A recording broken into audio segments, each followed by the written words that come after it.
Hare Krishna, welcome to this episode of Puruṣottama-kathā. This is episode 8 of Puruṣottama-kathā and part 4 of Puruṣottama-yoga study. Puruṣottama-yoga is the 15th chapter of the Bhagavad Gita.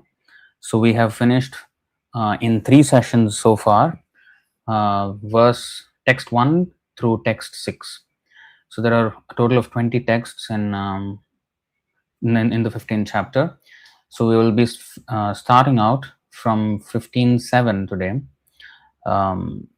So we will quickly say our Mangalacharan prayers to invoke the blessings of the Guru Parampara, and then we shall begin the study. Om Namo Bhagavate Vasudevaya. Om Namo Bhagavate Vasudevaya. Om Namo Bhagavate Vasudevaya. Om Ajnanatimirandhasya Jnananjanashalakaya Chakshurunmilitam Yena Tasmai Shri Gurave Namaha. Shri Chaitanya Manobhishtam Sthapitam Yena Bhutale Swayam Rupaha Kadamahyam Dadati Swapadantikam Vandeham Shri Guru Shri Yutapada Kamalam Shri Gurun Vaishnavamscha Shri Rupam Sagrajatam Sahagana Raghunathanvitam Tam Sajivam Sadvaitam Savadhutam Parijana Sahitam Krishna Chaitanya Devam Shri Radha Krishna Padan Sahagana Lalita Shri Vishakhanvitamscha Namo Vishnu Padaya Krishna Presthaya Bhutale Srimate Bhakti Vedanta Swaminiti Namine Namaste Saraswati Deve Gauravani Pracharine Nirvishesha Sunyavadi Paschatya Deshatarine Namo Vishnu Padaya Krishna Presthaya Bhutale Srimate Bhakti Siddhanta Saraswati Namine Shri Varshabhanavi Devi Daitaya Kripabdhaye Krishna Sambandha Vijnana Daine Prabhave Namaha Madhuryojjvala Premadhya Shri Rupanuga Bhaktida Shri Gaura Karuna Shakti Vigrahaya Namostute Namaste Gauravani Shri Murtaye Dinatarine Rupanuga Viruddhapa Siddhanta Dvantaharine Namo Bhakti Vinodaya Satchidananda Namine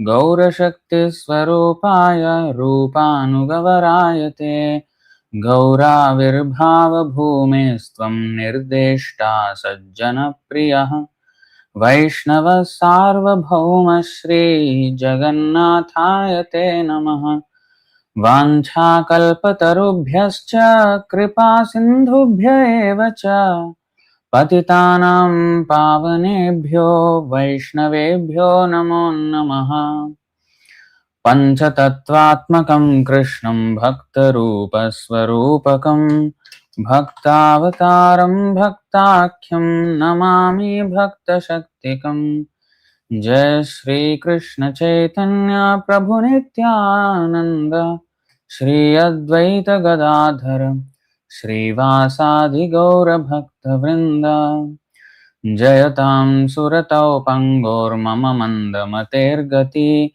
Matsarvasva Padam Bhojau Radha Madana Mohano Divyadvrindaranya Kalpadrumadha Shrimad Ratnagara Simhasanastho Shrimad Radha Srila Govinda Devo Preshthali Sevyamano Smarami Shriman Rasarasarambhi Vamshi Vatatatasthitah Karshan Venusvanair Gopir Gopinathah Shriyastunaham He Krishna Karuna Sindho Deenabandho Jagatpate Gopesha Gopika Kanta Radhakant नमोऽस्तुते तप्त काञ्चन गौराङ्गे राधे वृन्दावनेश्वरी वृषभानुसुते देवी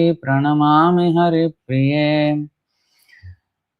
ध्येयं सदा परिभवघ्नमभीष्टदोहं तीर्थास्पदं शिवविरिञ्चिनुतं शरण्यं भृत्यार्तिहं प्रणतपालभवाब्धिपोतं वन्दे महापुरुषते चरणारविन्दं त्यक्त्वा सुदुस्त्यजसुरेप्सितराज्यलक्ष्मीं धर्मिष्ठ आर्यवचसा यदगादरण्यं मायामृगं दयितयेप्सितमन्वधावद् वन्दे महापुरुषते चरणारविन्दम् हरे Krishna Krishna Krishna Hare Hare Hare Ram Ram Ram Hare Hare.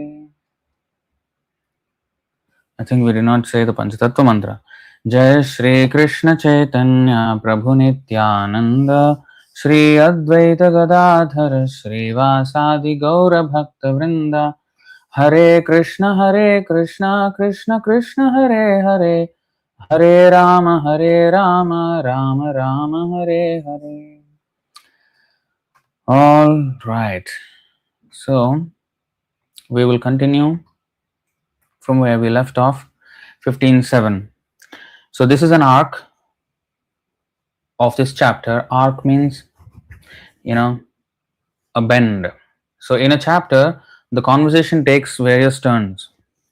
So one arc is about one subject, and then it takes on another arc, and then takes on another arc. So in one chapter as well, it can be divided into sub-chapters, so to speak. There was a glitch there. Let me know if I'm audible and visible. I hope I am. So there are these multiple twists and turns in a chapter as well. So a chapter can be divided into sub sections.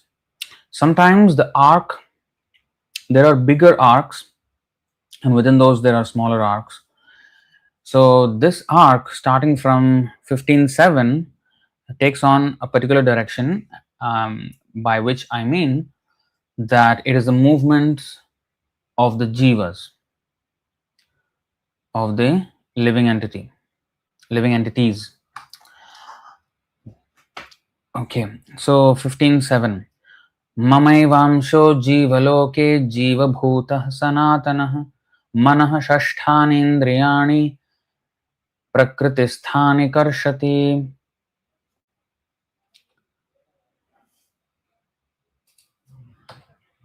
Mama, my, with a capital M, by the way, so that is Krishna.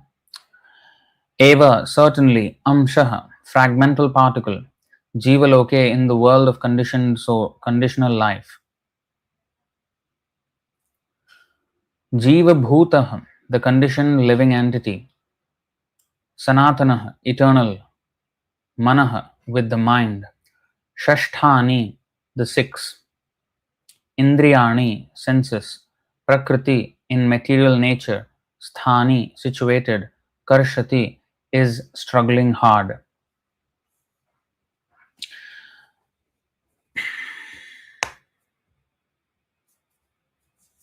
It's interesting. All these word-to-word meanings are very interesting. See, Jivaloke, in the world of conditional life. Jiva Bhuta, the conditioned living entity. So why is that?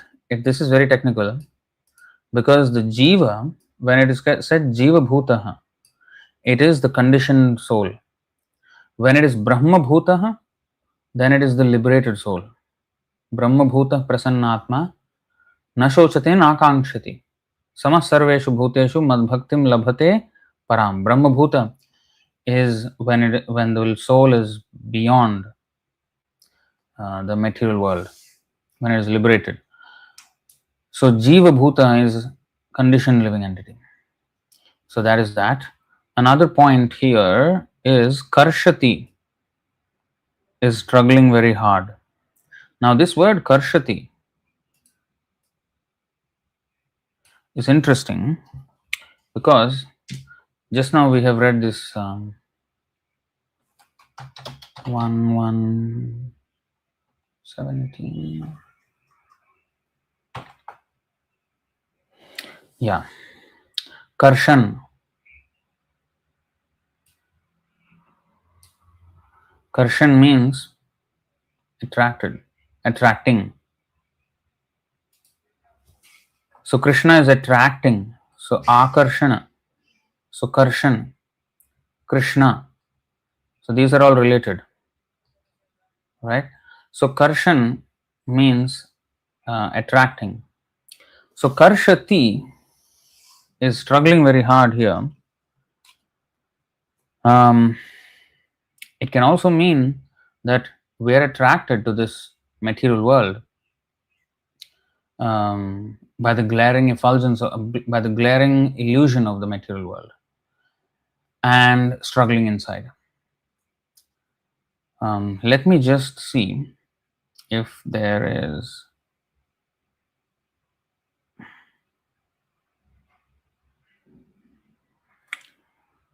You see, Karshati attracts.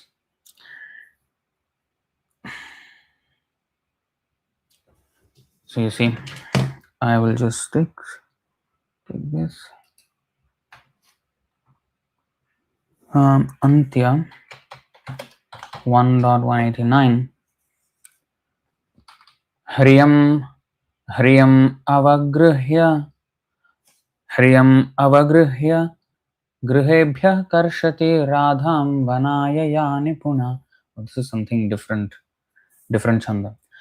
Sajayati nisrishtartha varavamshaja kakaliduti. I don't know, this is a different tune, I don't know what it is. May the sweet sound of Lord Krishna's flute, his authorized messenger, be glorified, for it expertly releases Srimati Radharani from her shyness and attracts her from her home to the forest. So in this word to word here, Karshati attracts. So in this material world, we are attracted by the modes and we are attracted to each other. So in this way, we are somehow or other attached and we are struggling very hard with that. And let me see if there are other. You see another, yeah, this is another good verse. 9:19:17.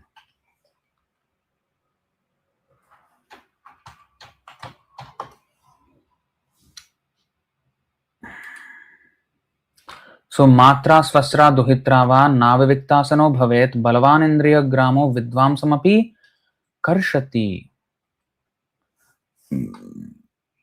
So here karshati means agitates. That's interesting. That's different. Oh, it has changed. Ha ha. This is the latest. Let me, I don't know if I can find the original one here, but the original one says attracts. Attract. Here it says agitates. So anyway, we get the idea. This is the actual definition: agitate, attract, cause struggle.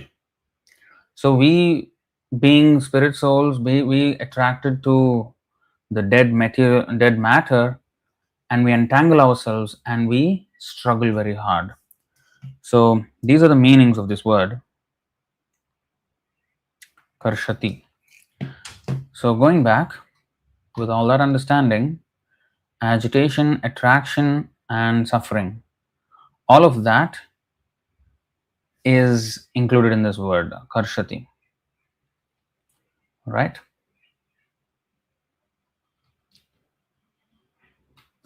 So, translation and purport by His Divine Grace A.C. Bhaktivedanta Swami Srila Prabhupada Ki Jai. Translation: the living entities in this conditioned world are my eternal fragmental parts.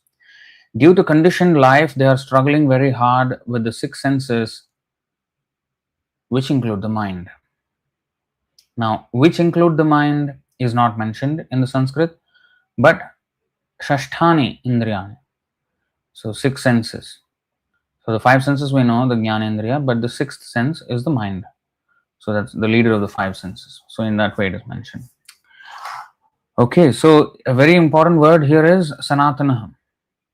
And I think Prabhupada will explain that in the purport. You see, Sanatana, eternally. Eternally we are parts. Amshaha, fragmental particle. So that is important. Eternally we are fragmental particle. We can never merge, as the Mayavadis say, we merge into the, once we Ghatakash Patakash, that philosophy. Ghata Akash means, Ghata means pot, Akasha means sky, the sky within the pot, and Pata Akash, the bigger sky, the totality of sky. So there is sky in the pot. Sky means space, ether. So there is sky in the pot and there is bigger sky, only separated by the shell of the pot. Once you break the pot, the inside sky and outside, there is no more inside and outside, it's just one sky. So Ghata Akash, Pata Akash. So that is their explanation, that we merge into the oneness of Brahman.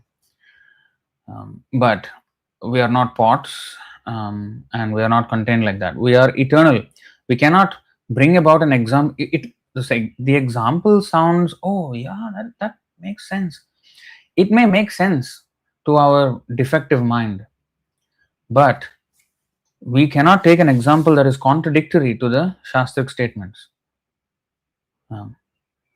So the Shastric statement is Mamaivamsha Jivaloke Jivabhuta Sanatanaha. Mama eva amshaha sanatanaha. You are my eternal part and parcel. Krishna is saying, eternal part and parcel. So eternally we will remain part and parcel. We will never merge. And it was not that at one point we were separated from Krishna. Because Ghatakash Patakash means if I create a pot and now cover it, I can cleave or cut the Akash by an enclosure. But that is Nainam Chindanti Shastrani, Nainam Dahati Pavakaha, Nachainam Kledayantyaapo, Nashoshayati Marutaha. So Krishna says, we cannot be cleaved. The soul cannot be cleaved, either the supreme soul or the individual soul. We cannot be cleaved. So you see here 223, Nainam Chindanti Shastrani, Nainam Dahati Pavaka. So especially the first line, Chindanti means can cut to pieces. The soul can never be cut to pieces by any weapon. So sometimes they argue, yes, the individual soul cannot be cut into pieces because that is the smallest part. But the bigger soul can be cut into pieces. They sometimes say like this. That is not true. Brahma cannot be cleavable, cannot be cut. Any Brahman. How can a material thing cut a spirit soul? It is untouchable. The spirit soul, whether infinitesimal or infinite, is untouched by matter. It is only through false ego that we think we are encaged within this body, but in reality, the soul is not cut, cannot be affected by matter at all. So, 224 as well. Achedyoyam adahyoyam. Achedya means unbreakable. The soul is unbreakable. Achedyoyam. So, we cannot be cut. The Supreme Soul also cannot be cut. And the other shloka which says that the Supreme cannot be cut is this.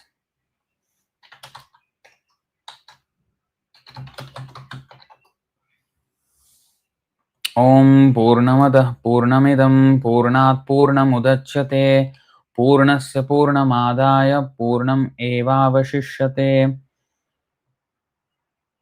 The personality of Godhead is complete and perfect, and because He is completely perfect, all emanations from Him, such as this phenomenal world, are perfectly equipped as complete wholes. Whatever is produced of the complete whole is also complete in itself. Because He is the complete whole, even though so many complete units emanate from Him, He remains the complete balance. So, even Purnat, Purnam Udachyate, Purnasya Purnam Adaya. So Purnasya Purnam Adaya Purnam eva avashishyate. So, even if a complete Brahman is taken out of Brahman, the remainder will still be Brahman. This is the spiritual mathematics.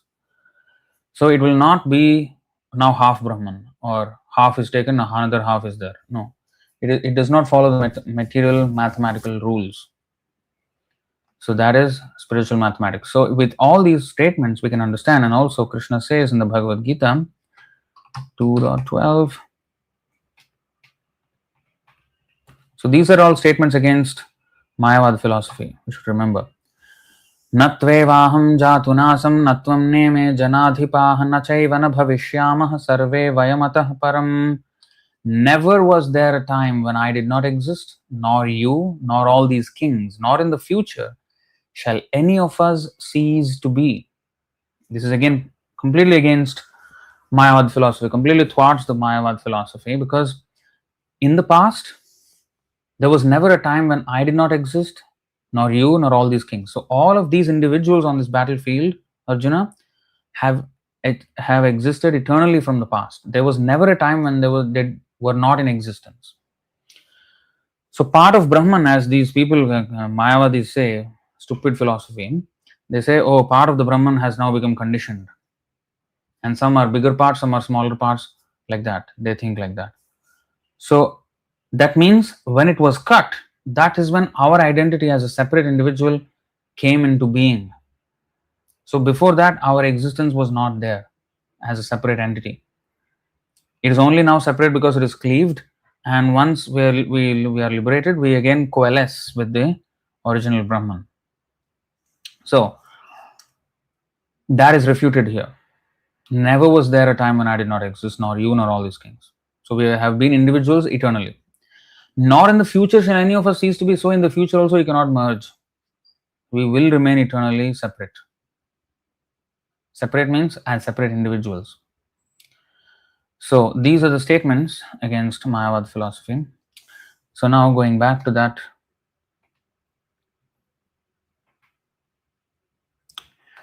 So mama eva amshaha sanatana. Now let's read the purport. In this verse, the identity of the living being is clearly given. The living entity is the fragmental part and parcel of the Supreme Lord eternally. It is not that he assumes individuality in his conditional life, and in his liberated state, he becomes one with the Supreme Lord. That does not happen. He is eternally fragmented. It is clearly said, Sanatana. According to the Vedic version, the Supreme Lord manifests and expands himself in innumerable expansions, of which the primary expansions are called Vishnu Tattva, and the secondary expansions are called the living entities or Jiva Tattva. In other words, the Vishnu Tattva is the personal expansion and the living entities are the separated expansions. Swamsha and Vibhinnamsha, they are the technical words. Personal expansion is a technical word. It's a translation of a technical word in Sanskrit. This is called Swamsha. And separated expansions, this is another Sanskrit technical word. Vibhinnamsha. Okay. By his personal expansion, or Vishnu Tattva, Swamsha, he is manifested in various forms like Lord Rama, Narsimhadeva, Vishnumurti, and all the predominating deities in the Vaikuntha planets. The separated expansions, the living entities, are eternally servitors. The personal expansions of the Supreme Personality of Godhead, the individual identities of the Godhead, are always present. Similarly, the separated expansions of living entities have their identities. So, Prabhupada is explaining that the expansions emanating from Krishna, whether they be Vishnu Tattvas or Jiva Tattvas, they all exist eternally. Not only the Jiva Tattvas exist eternally, Mama Eva Amshaha. Who is Amshaha? Okay. Vibhinnamsha, we are Amsha. Okay. But here it is Jiva Bhuta, it is talking about Jiva Bhuta, but Mama Eva Amshaha Sanatana. But in this particular verse, it is Jiva Bhuta, but every Amsha of Krishna is also eternal. So let's see another reference to Amsha, which is a little bit different, but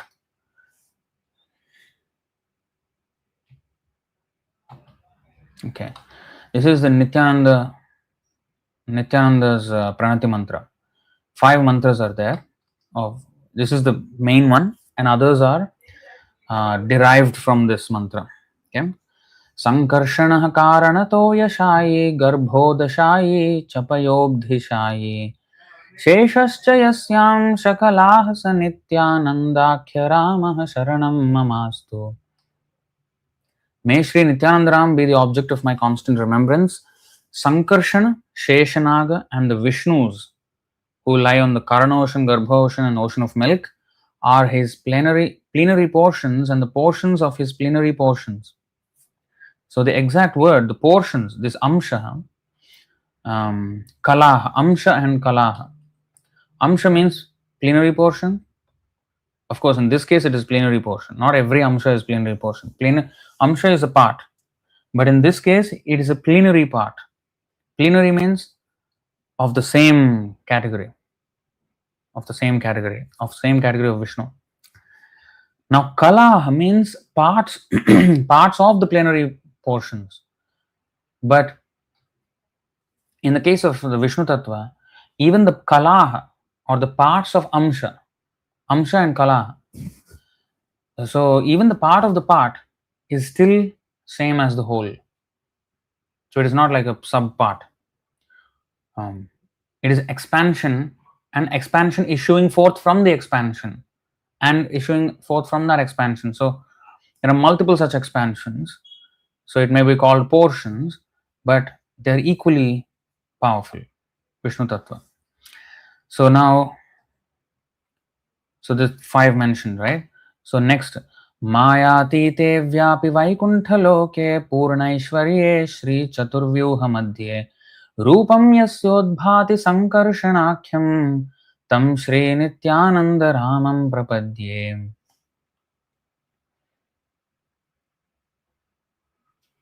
So Chaturvyuha madhye sankarshanakhyam. I surrender unto the lotus feet of Sri Nityananda Ram, who is known as Sankarshan, in the midst of the Chaturvyuha consisting of Vasudev, Sankarshan, Pradyumna and Aniruddha. He possesses all full opulences and resides in Vaikuntha-loka far beyond the material creation. Now this Sankarshana is already an expansion of Nityananda Ram or Balaram. Okay, but he is not mentioned as Amsha in this verse. The word Amsha is not used, but he is a derivative of Nityananda Ram, but plenary derivative. Now, Maya Bharta Janda Sanghashrayanga Shete Sakshat Karanam Bodhi Madhye Yasya Eka Amshah Shri Pumanadi Devas Tam Shri Nityananda Ramam Prapadye. So here Amsha is used. Eka Amshah, one portion.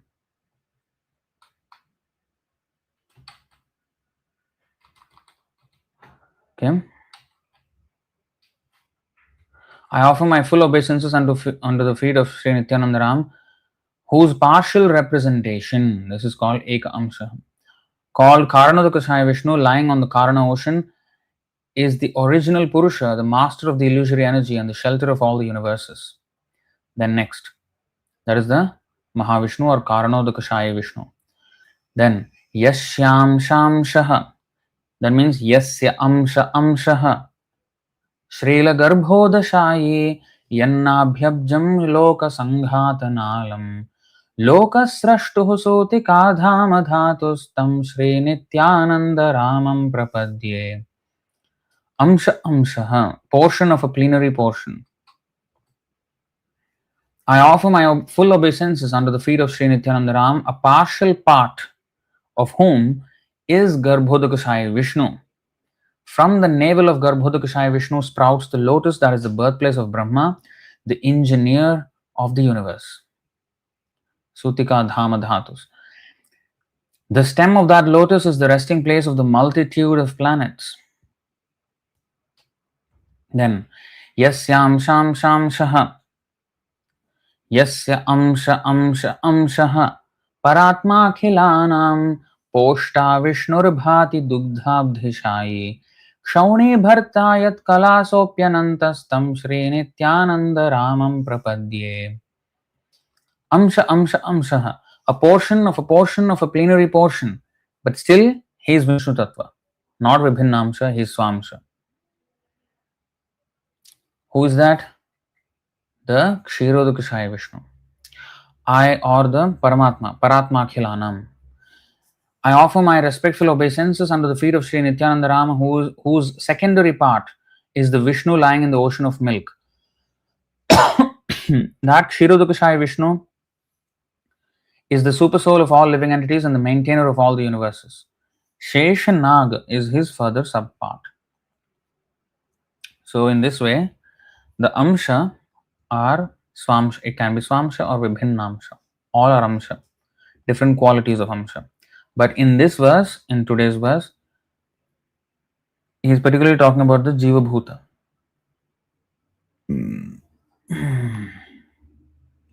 So coming back to this purport, so that's why Prabhupada is explaining these things.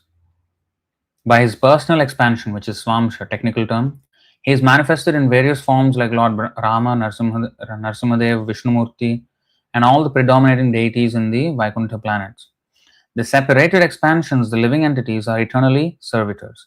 The personal expansions, Swamsha, technical term, of the Supreme Personality of Godhead, Krishna.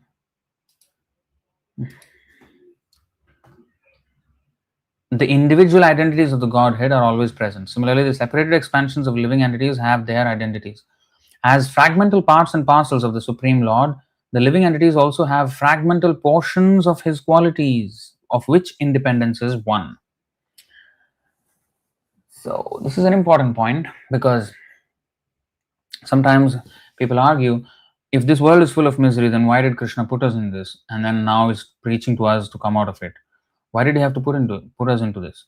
Well, independence. It was not Krishna's choice. Krishna is supremely independent. But we being parts and parcels, just like a drop is a part and parcel of the ocean, and if the ocean is salty, the drop is also salty. If the ocean has 35% salt, the drop also has 35% salt. So we have the same qualities of Krishna, but in minute quantities. In the ocean, there is tons of salt. In the drop, there is milligrams of salt. So quantity-wise different, quality-wise same. So we have the qualities of Krishna, and one of Krishna's qualities is he is Swarat. Swarat means he is independent, completely independent. He can do whatever he likes.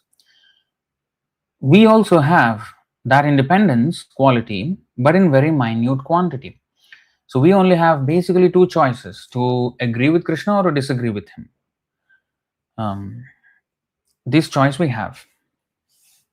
So when we disagree, then he mercifully accommodates us in this material world so as to allow us to fulfill our desires. And at the same time, he comes here to preach Krishna consciousness personally or by sending his acharyas, his devotees as acharyas. So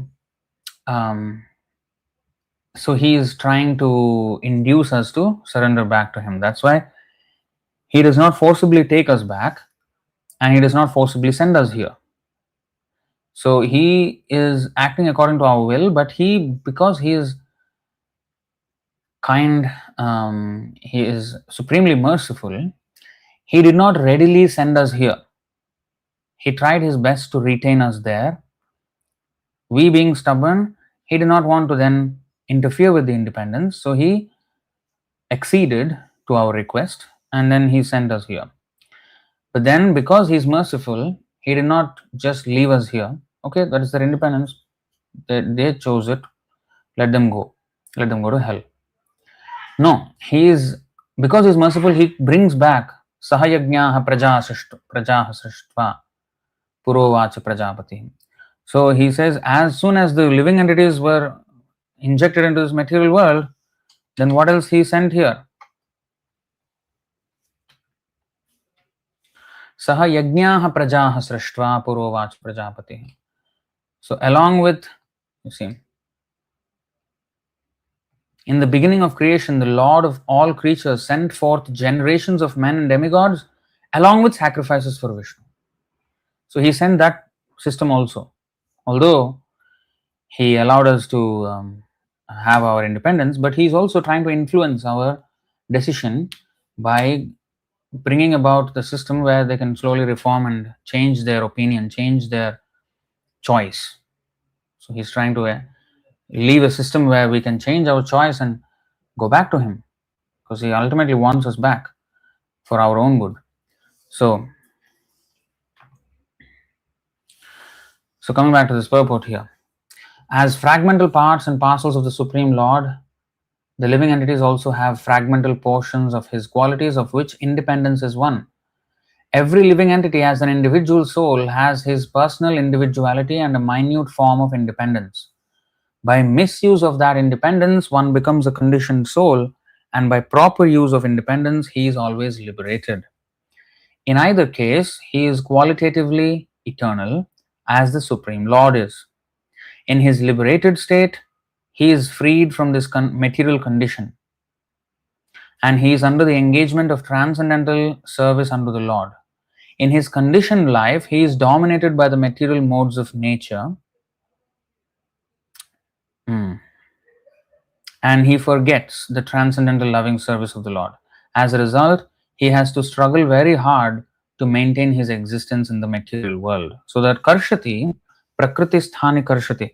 Why are we in the prakriti sthana? Because of our misuse of independence. And that's the reason why Prabhupada mentioned that Mamaivamsu Jivaloke. So why did Krishna say those words? Why did we should know? We should not just read the word, and we should also understand the authorial intent.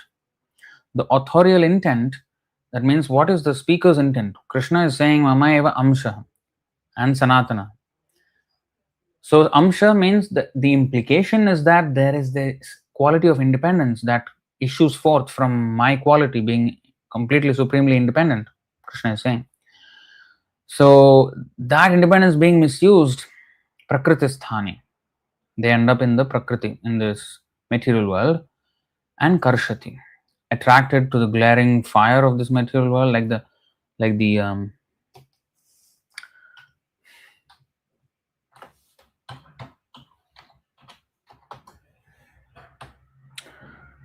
दृष्ट्वा स्त्रियं देवमायां तद्भावैरजितेन्द्रियः प्रलोभितः पतत्यन्धे तमस्यग्नौ patangavāt, like the patanga. One who has failed to control his senses immediately feels attraction upon seeing a woman's form, which is created by the illusory energy of the Supreme Lord. Indeed, when the woman speaks with enticing words, smiles coquettishly, and moves her body sensuously, his mind is immediately captured, and thus he falls blindly into the darkness of material existence, just as the moth maddened by the fire rushes blindly into its flames. So that's how we are karshati to this material world. The moth maddened by fire rushes blindly into its flames. So the karshati is struggling because the moth, when it enters the fire, it struggles. I mean, in fire, how can you be peaceful unless you are a resident of the sun planet? So our karshati happens because of two things. Karshati, as we saw in the beginning, is attraction. So we are being attracted by the material world, and we are struggling in the material world. And this is the exact picture. Tamasyagnav patangavāt. So it has both qualities. Attraction, the moth is attracted to the fire because of the glaring effulgence, but then when it goes near, it gets burned. So that's our situation in this material world. So I think next verse. Yeah, this is also, but the exact thing I wanted to show is the fire, the moth in the fire. So anyway, going back.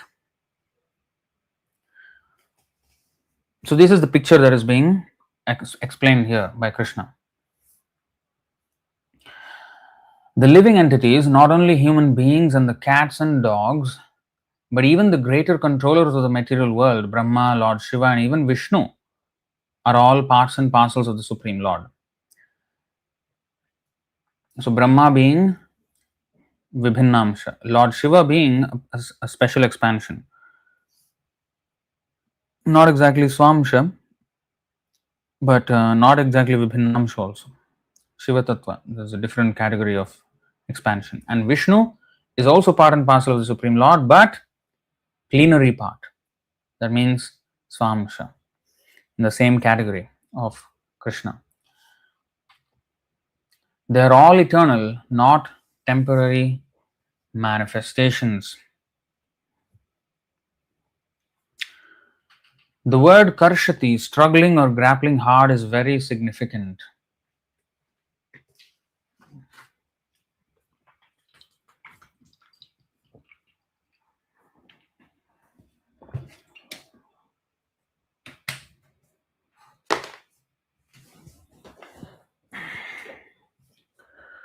The conditioned soul is bound up as though shackled by iron chains.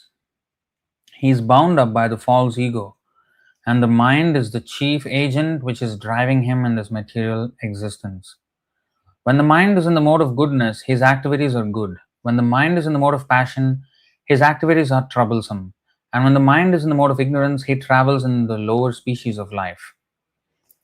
It is clear, however, in this verse that the conditioned soul is covered by the material body with the mind and the senses, and when he is liberated, this material covering perishes, but his spiritual body manifests itself in its individual capacity.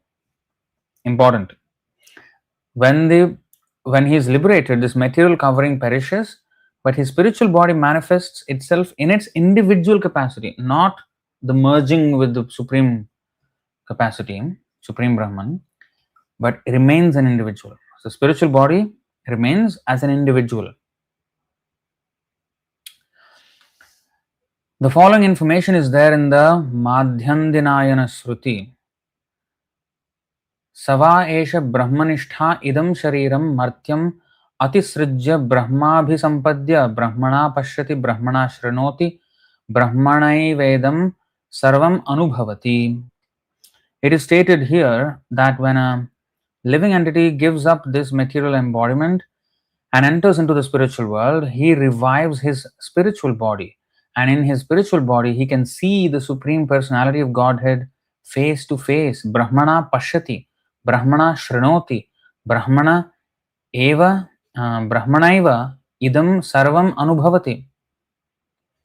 So in his spiritual body, he can see the Supreme Personality of Godhead face to face. He can hear and speak to him face to face, and he can understand the Supreme Personality as he is. From Smriti also it is understood, Vasanti yatra Purushaha sarve Vaikunthamurtayah. In the spiritual planets, everyone lives in bodies featured like the Supreme Personality of Godheads. So they will all have four-handed forms, especially in Vaikuntha. And in Krishna Loka, they all have Krishna-like forms, two-handed. But so Sarve Vaikunthamurtayah, like Ajamil story, you can see Vishnudutas, they came, they looked Vaikunthamurti. And in the Jaya Vijay episode of the four Kumaras, when the Jaya Vijay were cursed, they also had Chaturbhuj form. So these are the descriptions. As far as bodily construction is concerned, there is no difference between the part and parcel living entities and the expansions of Vishnu Murti. In other words, at liberation, the living entity gets a spiritual body by the grace of the Supreme Personality of Godhead. The words Mamaivamshaha, fragmental parts and parcels of the Supreme Lord, are also very significant. The fragmental portion of the Supreme Lord is not like some material broken part. So we have showed that. Om Purnamadaha Purnamidam. So we have shown it's not like a material broken part. We have already understood in the second chapter of Bhagavad Gita that the spirit cannot be cut into pieces. So I have showed those verses in the beginning. This fragment is not materially conceived. It is not like matter, which can be cut into pieces and joined together again. Then why is the word amsha used then, if it is not a part? Can some other word be used? Well, this is the thing. Language has its defect. That's why Krishna is called Adhokshaja. Adha krita akshaja jnanamiti adhokshaja smrita. So adhokshaja by definition means he's above language. But the revealed language of the Vedas, especially when explained by the pure devotee, Yasadeva parabhaktir yatha devi tatha guru tasyate kathita hi arthaha prakashante mahatmana. So, when it is revealed like that, these words are used which have one meaning materially, but it is only to give us an idea of what the actual position in the spiritual world is, only to give us a glimpse. It cannot be fully described, but by this description we can understand to an extent by revelation.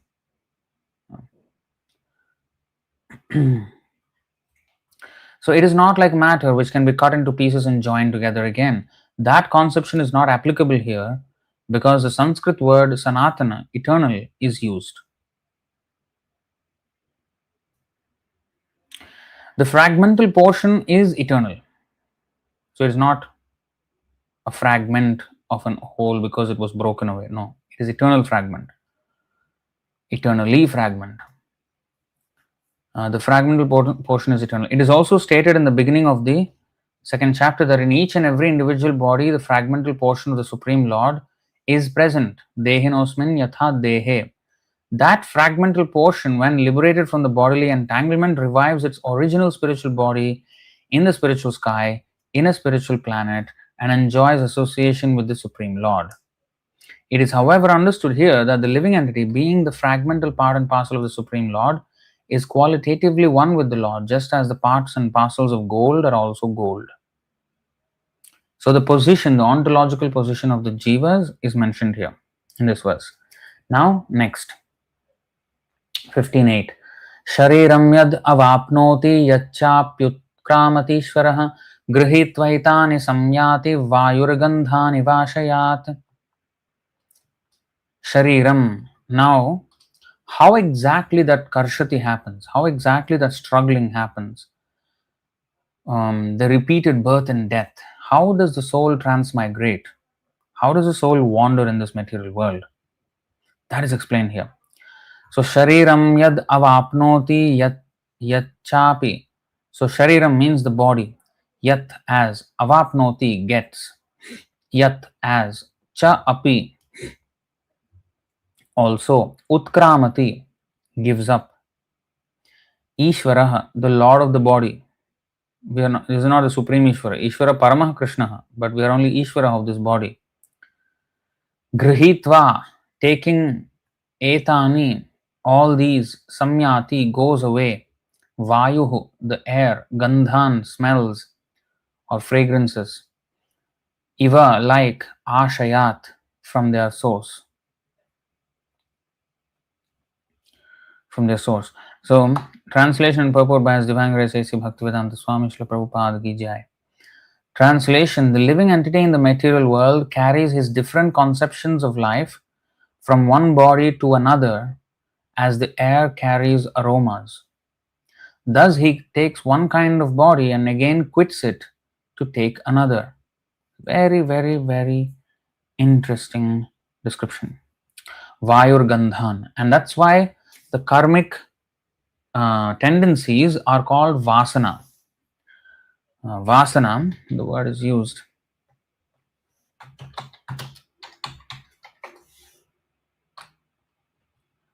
Vasana Janmila. Vasana in quotations in Chaitanya Charitamrita means technical term.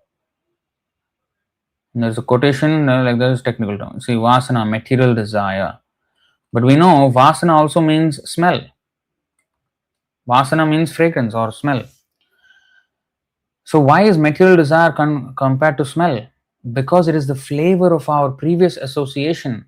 Karanam gunasanga asya sadasad yoni janma. So according to our gunasanga, according to our association, we have taken birth here. So according to our association with different modes, our birth is taken accordingly. So vasana janmila. So vasana means material desire. So here vayur gandhan. Gandha means it is vasana. Again, smell. Gandhan means plural, smells or fragrances. It can be fragrances or it can be stenches. It can be a combination of both. Some fragrance, some stench, whatever. So because we have done papa, punya, all these things, we have associated with all kinds of people. sometimes good, sometimes bad.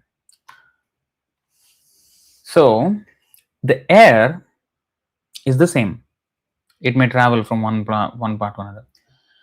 When it passes over a rose garden, Prabhupada explained, now the air carries the aroma of the rose and goes wherever it goes. So when it passes and goes to another place, it carries the scent of the rose.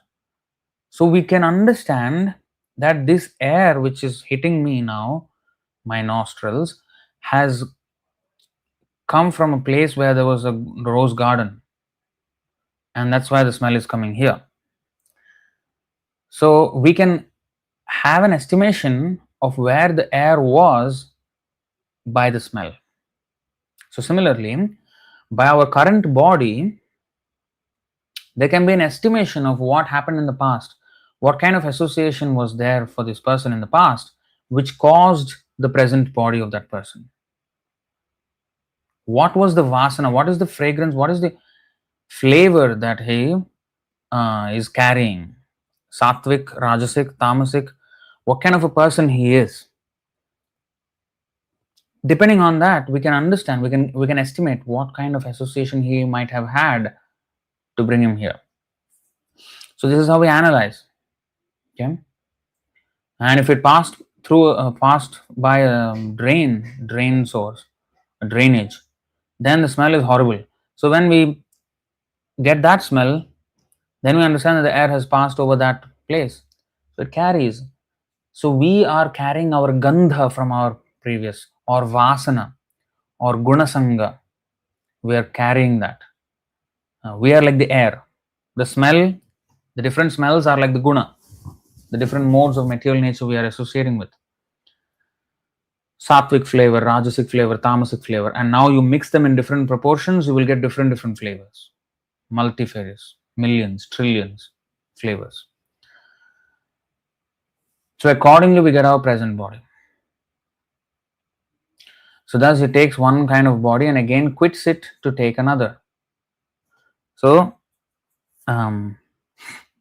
this Jiva Bhuta Sanatana, Mamaivamsha Sanatana, this eternal part, Vibhinnamsha, Jiva Bhuta, is moving around in this material world by gathering these fragrant or flavors of association, and then like that he is going and wandering in the different species of life.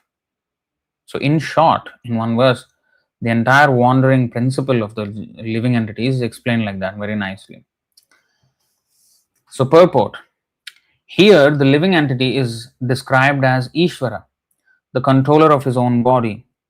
If he likes, he can change his body to a higher grade, and if he likes, he can move to a lower class. Minute independence is there. The change his body undergoes depends upon him. At the time of death, although it is said depending upon him, yes, and then the arrangement is done by Karmana Daivanetrena. So Daivanetrena is the background arranger of everything, but Karmana is our own karma, our activities.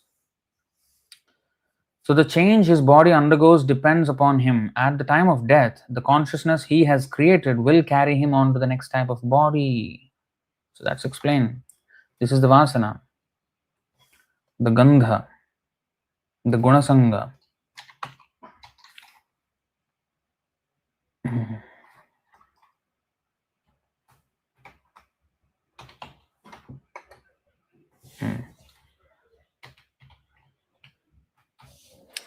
8.6 Bhagavad Gita. Yam yam vapi smaran bhavam tyajatyante kalevaram tam tamevaiti kaunteya sada tad bhava bhavitaha. Whatever state of being one remembers when he quits his body, O son of Kunti, that state he will attain without fail in the next body. And therefore, if you remember Krishna at the time of death, antakale cha mameva smaran muktva kalevaram, antakale cha mameva smaran muktva kalevaram yah prayati sam madbhavam yati nastyatra samshaya. And whoever at the end of his life quits his body remembering me alone, at once attains my nature. Of this there is no doubt. So you see, so So these are the principles of transmigration. Let's go back.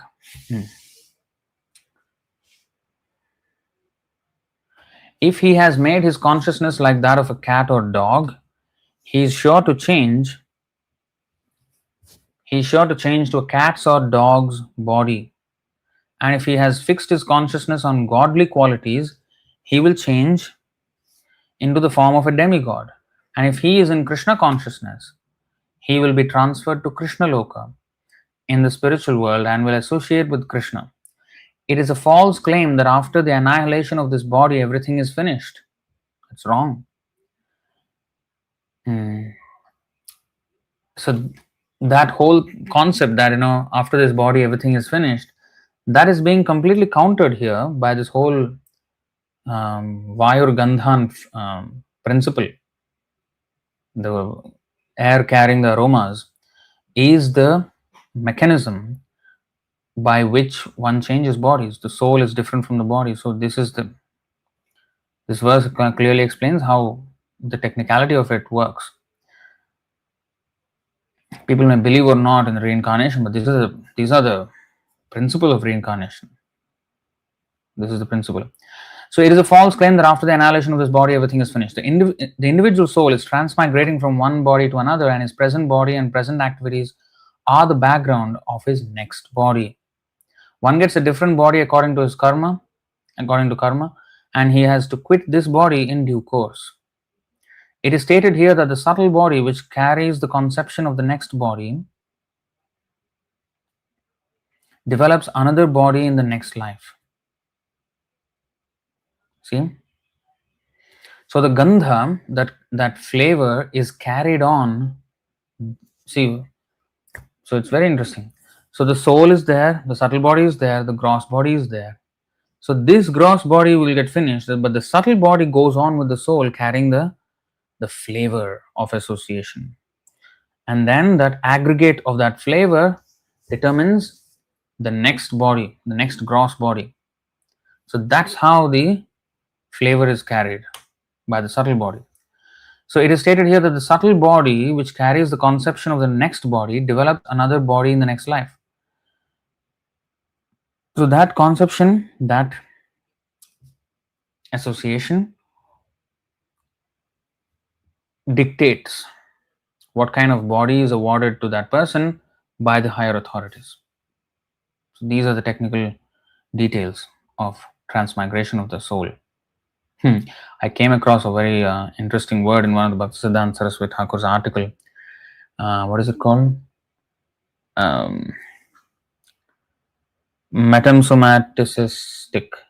Metamsomatosis. Right? Wait, let me actually. Metempsychosis. Metamsomatosis. Wait, let me.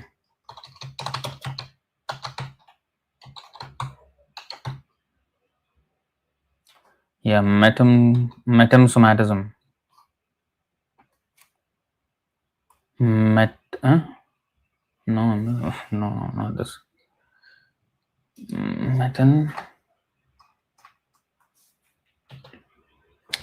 Metensomatosis. Metensomatosis.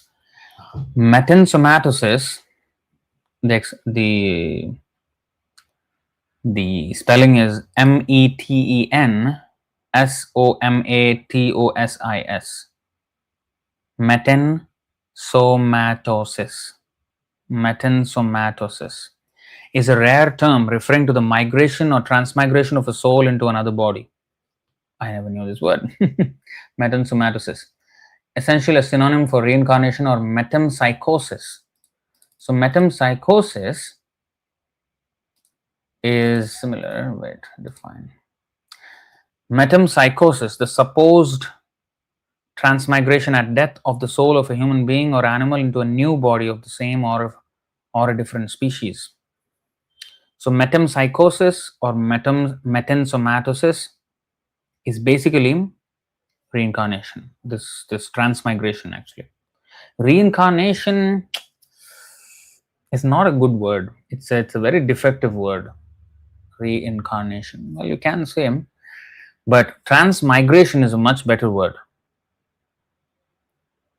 The soul migrates. Reincarnate means, like, it also is the same thing. It takes on another body. Transmigrate is very, anyway, metensomatosis. So it's interesting.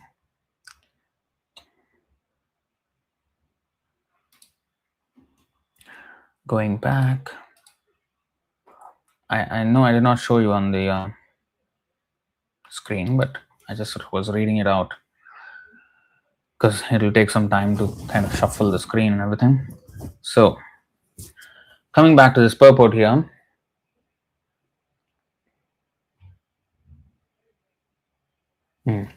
this process of transmigrating from one body to another. Okay, let me read that. Yeah, transmigrating from one body to another, and his present body and present activities are the background of his next body. So this is why our activities in the present body are very important now. So if we know that this Vayurgandhan principle, then we know that our present body is a result of our past associations, and our present associations dictate our future body. And therefore now it becomes all important on how we conduct ourselves in the present, because there are consequences. There are going to be consequences for everything that we do here, everything that we would speak here, everything that we think here, all have consequences. So one gets a different body according to karma, and he has to quit this body in due course. By the way, when we are learning all this transmigration and metensomatosis or metempsychosis or whatever, when we're learning all these Vayurgandhan principle, these are all not just technical or just armchair philosophy. This trickles down to actually where the rubber meets the road, as they say. Rubber meets the road means when the tire actually touches the road, then there is traction. So that means tire turning without touching the road, the car is not going to go anywhere. When it touches the road, that's when the whole thing starts. So boots on the ground or rubber meets the road means it comes down to action. So all this philosophy is not just for discussion, and it has to translate into action. So I must conduct myself, Vayurgandhan. So I must now conduct myself in such a way and develop thoughts and associations and associate with the right people in such a way that I'm preparing for a very, very bright future of myself. And eventually go back to Krishna and to serve him.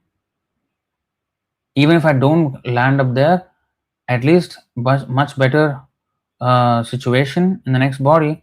Of course, I should not aim for that.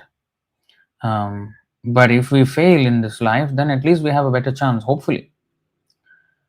But it's risky. It's risky. So therefore, we should try for this life itself. So go back.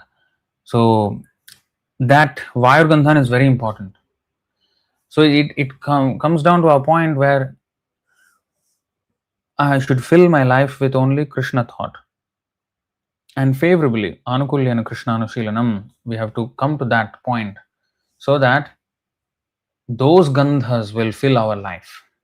Our life will be filled with the gandha, sugandha of Krishna consciousness rather than the durgandha of material consciousness. So if our life is filled with that, then the Vayu, we the soul, carrying that flavor, and we can go back to Krishna. So basically we are in the perfume business. Krishna consciousness is the perfume that we need to carry, that flavor, that sugandha.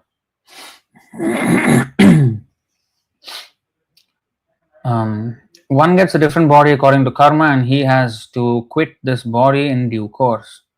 It is stated here that the subtle body which carries the conception of the next body develops another body in the next life. This process of transmigrating from one body to another and struggling while in the body is called karshati, or struggle for existence. And if we just put the other meaning of karshati, which is attraction, so we attract others and we get attracted to others. So in this way, like the moth getting attracted to the fire and struggling and dying. So that cycle happens. We are being destroyed. Our spiritual soul is being, soul doesn't get destroyed, but the spiritual aspect, the tendency, the our eternal life is being buried under this repeated birth and death. So we need to come out of that. Now, not yet coming out, the next verse is this 15:9. Shrotram chakshuh sparshanam cha rasanam ghranameva cha adhishthaya manaschayam vishayanupasevate. Shrotram, ears, chakshuh, eyes, sparshanam, touch, cha, also, rasanam, tongue, ghranam, smelling power, eva, also, cha, and adhishthaya, being situated in, manah, mind, cha, also, I am he, vishayan, sense objects, upasevate, enjoys. Upasevate means to serve, but then he is serving his senses and therefore he enjoys. That's the sense gratification. Kamadinam katina katidha palita durnideshas tesham jata mayina karuna natrapano utsrajyaita nath yadupate sampratam labdha buddhis tvamayatah sharanamabhayam mam niyungshvatma dasye. So we are serving our kama, krodha, lobha, moha, mada, matsarya. So that's upasevate. Okay, let's go to that verse. Kamadinam katina katidha palita durnideshas tesham jata mayina karuna natrapano pashanti utsrujyaita nath yadupate sampratam labdha buddhis tvamayatah sharanamabhayam mam niyungshvatma dasye. O my Lord, there is no limit to the unwanted orders of lusty desires. Although I have rendered these desires so much service, what is the word for service here? Palita, obeyed. See? Durnidesha, undesirable orders. Nidesha means order. Durnidesha means undesirable order. Bad orders of the senses. So here is palita means I followed, I served. Ashraya means shelter. Ashrita means the one who is sheltered. Palaka means one who rules over. Palita means one who serves under the ruler. So the Kamadinam are my masters, have been my masters, and I have served them. Upasevate. So that way we can understand. And we think we enjoy, but we actually are servants here.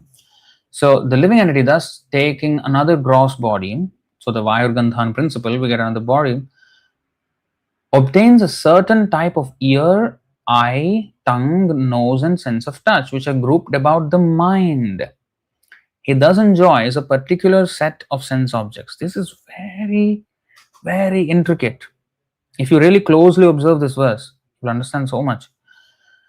So you see, human beings, we have a certain type of eyes, ears, and tongue, nose, and sense of touch. Dogs have a different eye, ear, so they can hear sounds, dogs, that we can't. They can smell what we can't. Like, there is, the bomb dogs, the canine dogs, the police dogs, trained dogs. So those dogs are so good at their smelling that if a gun is fired, okay, even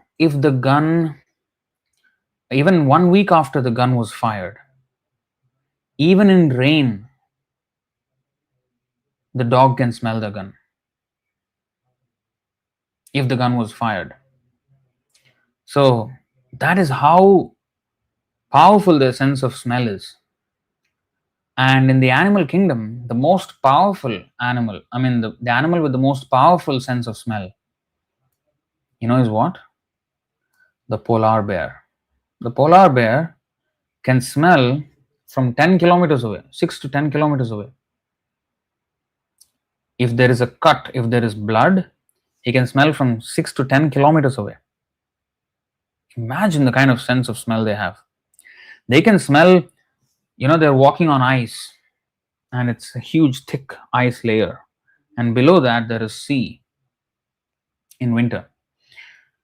They can smell the seals underneath that ice. That whole big block of ice, thick sheet of ice, they can smell seals underneath. That's how powerful they are. So, we all have different sets of these eye, ear, tongue, nose, and sense of touch, which are grouped about the mind. Okay, let me. Adhisthaya manaschayam. Being situated in the mind. So this is very important. Why? Grouped about the mind.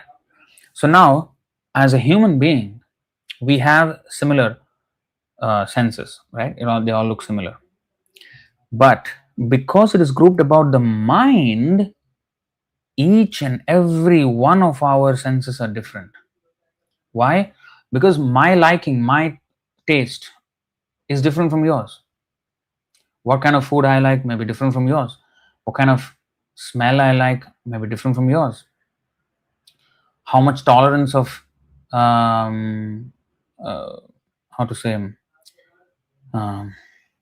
bodily discomfort, which may be caused by the sense of touch, can we handle?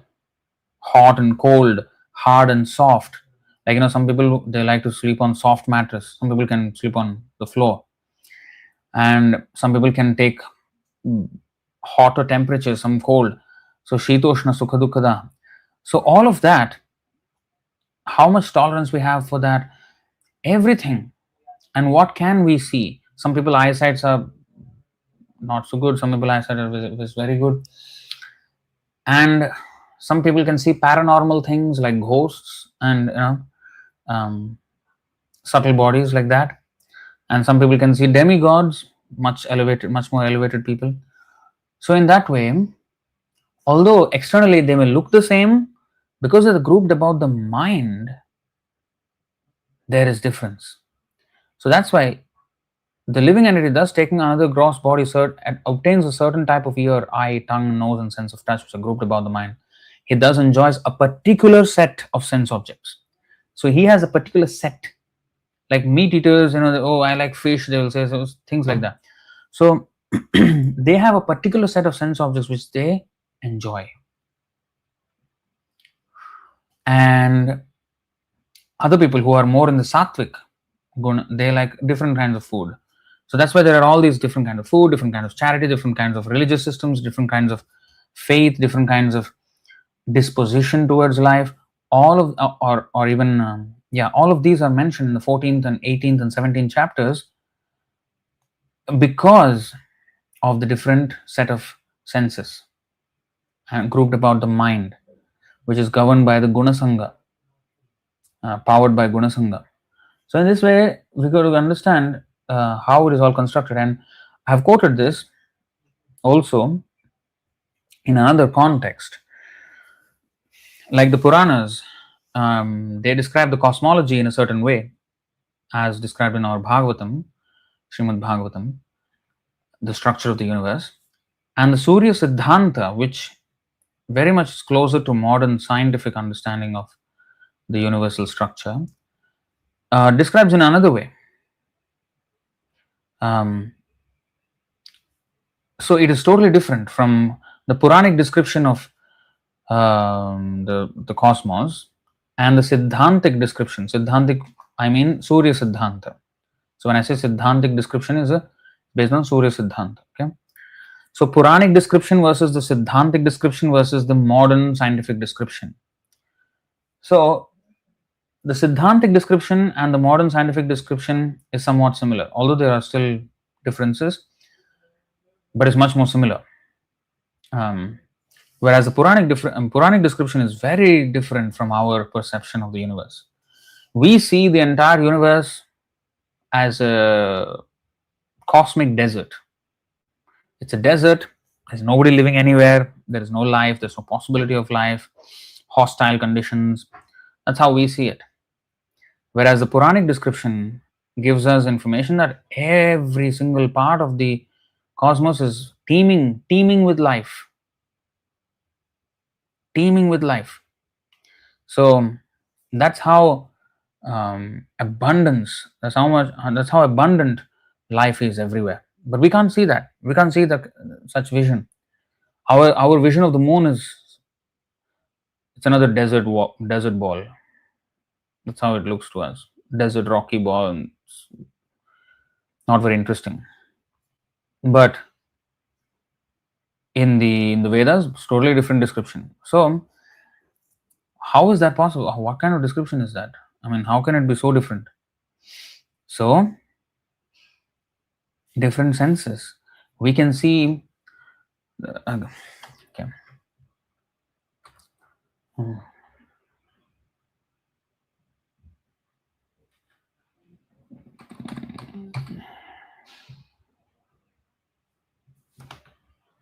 No, not this. Anina.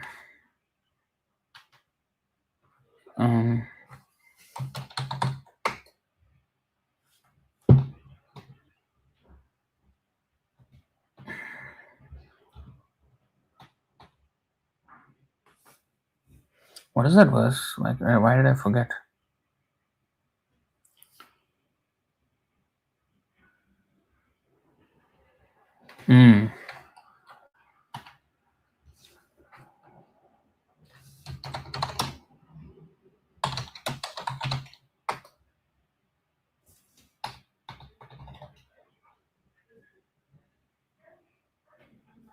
Is it this one? Oh.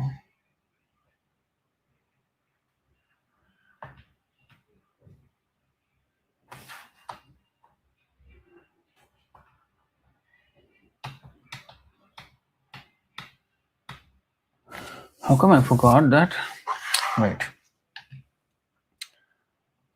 11. Is it 13? Yeah, this is the one. 11, 13. Why did I? Okay. Tatraikastham jagatkritsnam ekastham jagatkritsnam pravibhaktam anekadha apashyad devadevasya sharire pandavastada. So, at that time, Arjuna could see in the universal form of the Lord the unlimited expansions of the universe situated in one place, although divided into many, many thousands. So, the universe has unlimited expansions. This is very, very intriguing. So, that means the universe itself has unlimited expansions. So, the same universe can be visible in many ways. And the Puranic description describes the ways that the universe is seen by the demigods, by the higher beings,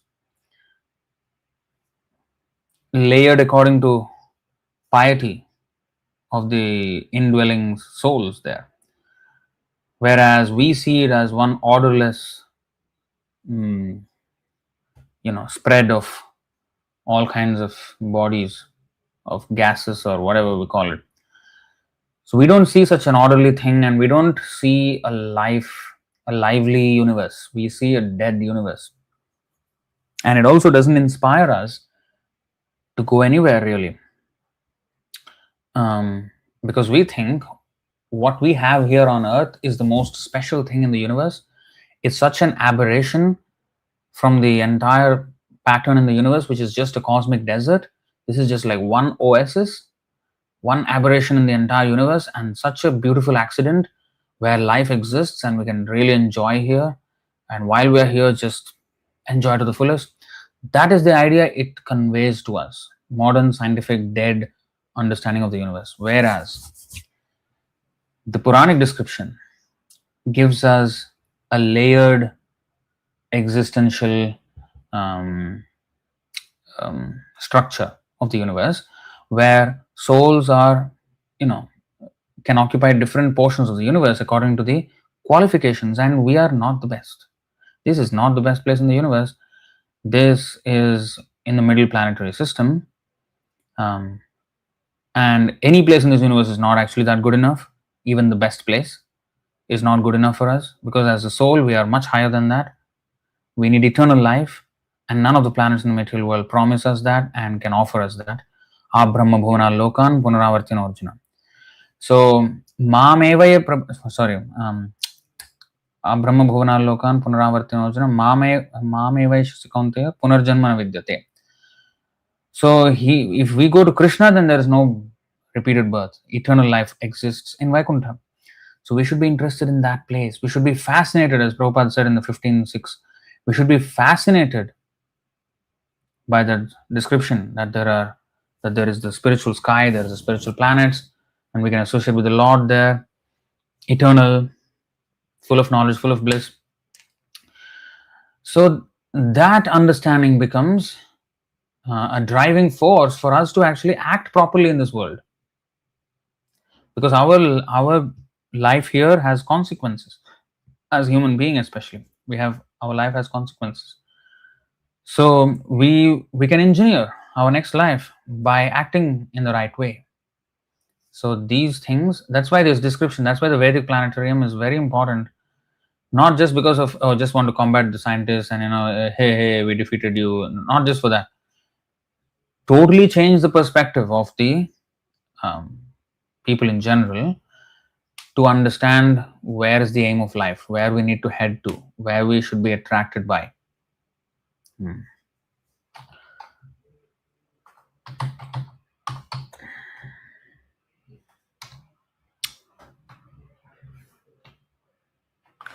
तस्यैव हेतोः प्रयतेत कोविदो न लभ्यते यद्भ्रमतामुपर्यधः तल्लभ्यते दुःखवदन्यतः सुखं कालेन सर्वत्र गभीररंहसा.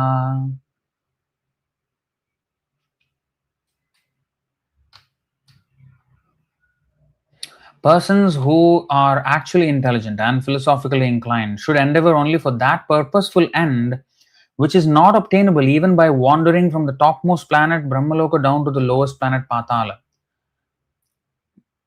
We should go after that thing which is not obtainable in any of these material planets.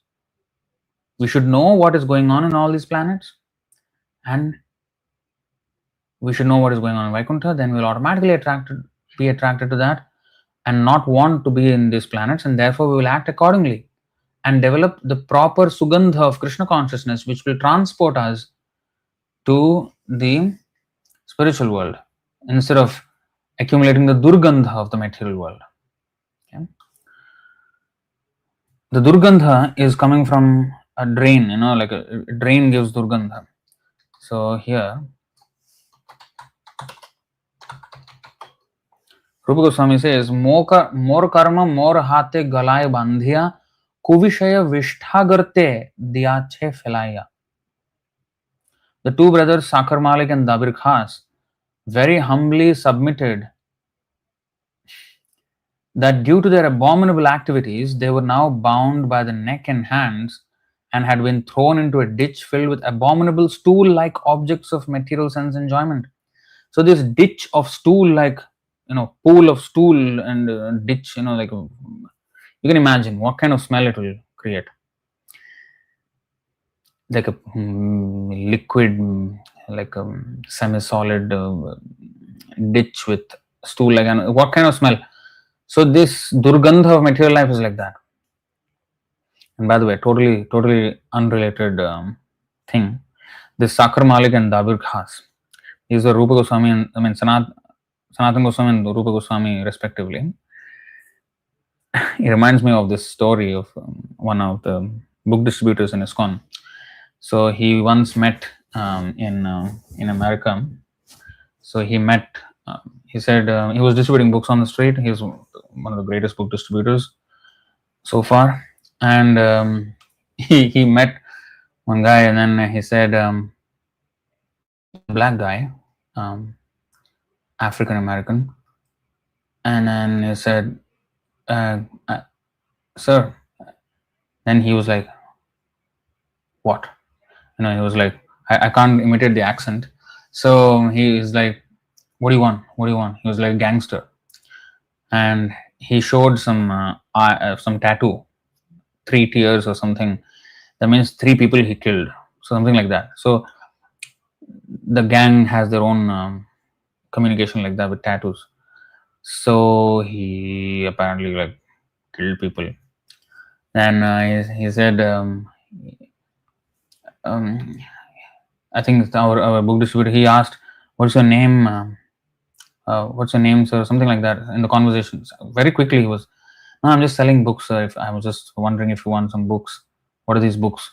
Then he said, I'm from the Islamic Federation, something, I don't know, some Islamic group he was from.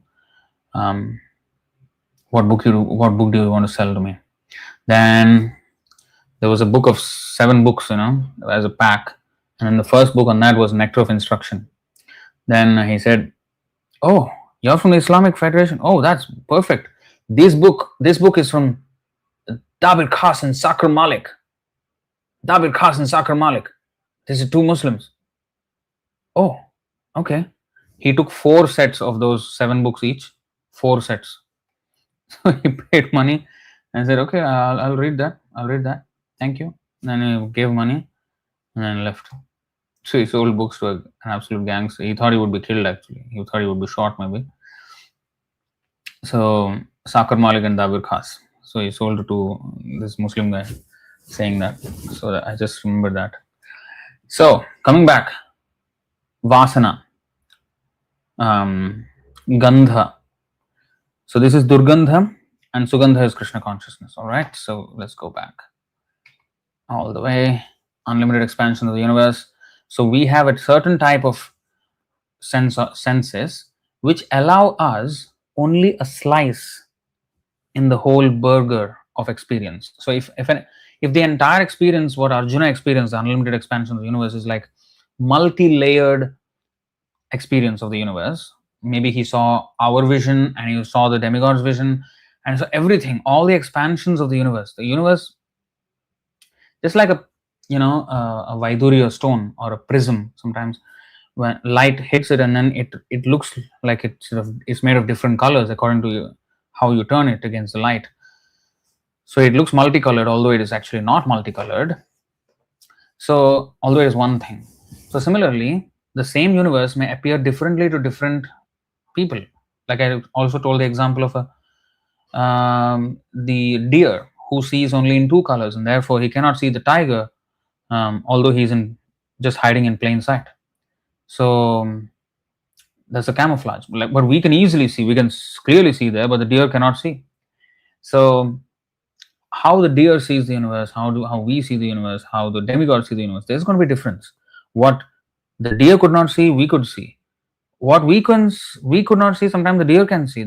Their night vision may be much better, like the lions, and their night vision is much better. Many times better than the humans. They can see very clearly in the dark. So such things, so demigods are way more equipped than any of us, and they can see different things which we can't see. So we should acknowledge that and understand that depending on our gandha, we get one slice of this existence, one part we can see, and therefore when somebody sees another part or another slice, we may disagree with that person, but if it is corroborated by Vedic statements, then we should accept that is a fact, although I am not able to expect or perceive that. So seeing is believing is a very weak argument because we cannot see many things. We are only allowed a very small portion of the entire experience. Okay, so all these implications come or have to be considered when we understand this verse.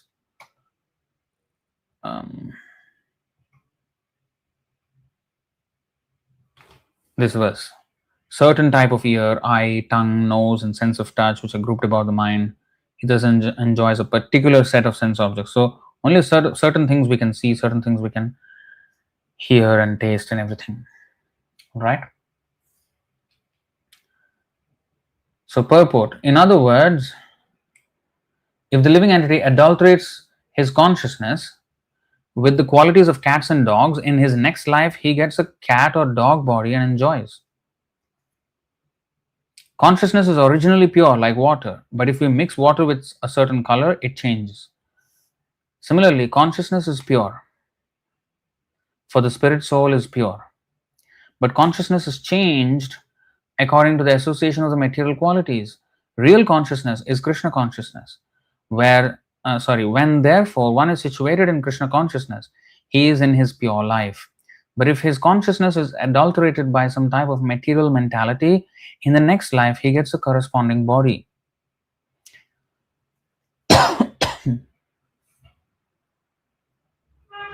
He does not necessarily get a human body again.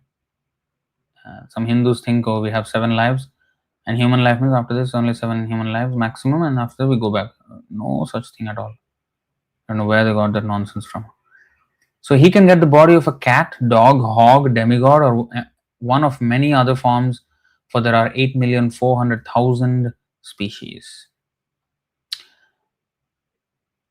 So this is our experience.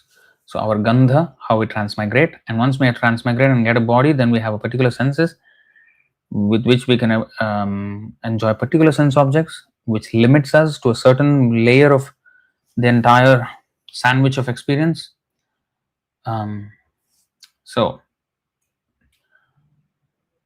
have to develop the sugandha and not the durgandha. Sugandha of Krishna consciousness, not the durgandha of material consciousness, in order for us to go back to Krishna. So these are all the implications. So next, uktramantam sthitam vapi Gunjanam va gunanvitam vimudhananu pashyanti jnana chakshushaha. Utkramantam, quitting the body. Sthitam, utkramantam, okay. If we go to 15.8, Utkramatishvaraha. Utkramati means gives up. Utkramati gives up. Now utkramantam,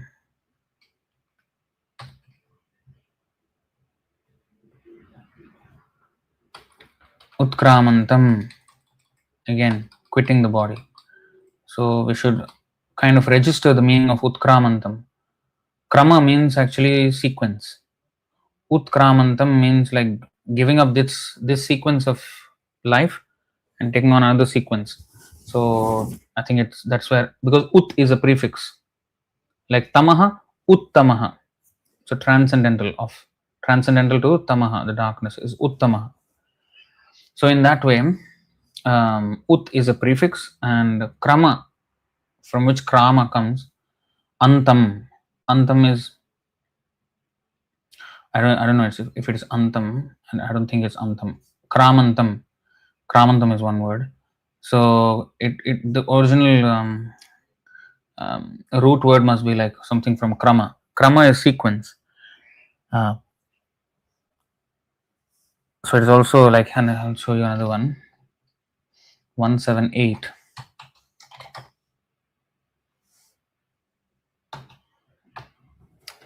Kritva anukramya.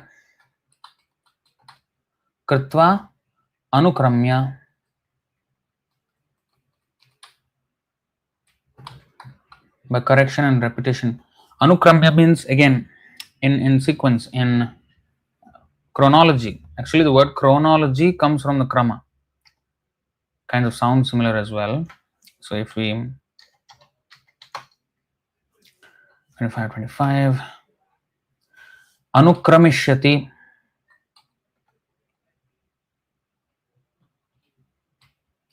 will follow in order. You see that, in order? So that means in sequence, like that. And I think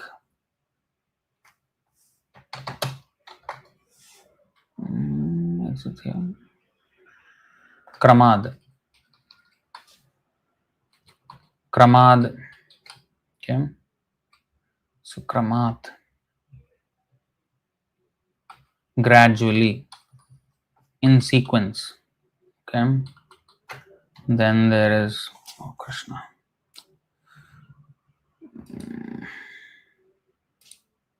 Then there is also Ado Shraddha.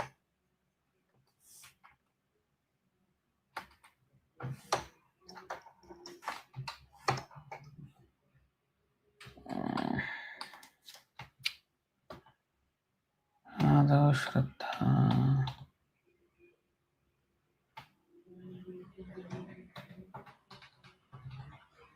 Yes. Anukramishati. Bhavet Kramaha, sorry. In chronological order. Kramaha. So this chronology of birth, death, old age, this is called this sarga. What is that? Samsarga. Samsarga.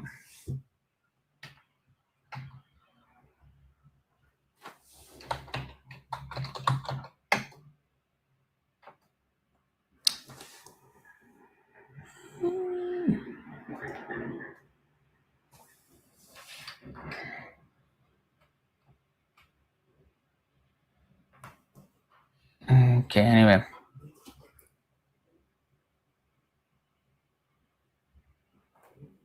Madhya 24:19. Okay, wait. Urukrama. Krama means throwing the foot forward, that is stepping. Yeah, it all comes from the same thing. The sequence. When we walk, that is krama, is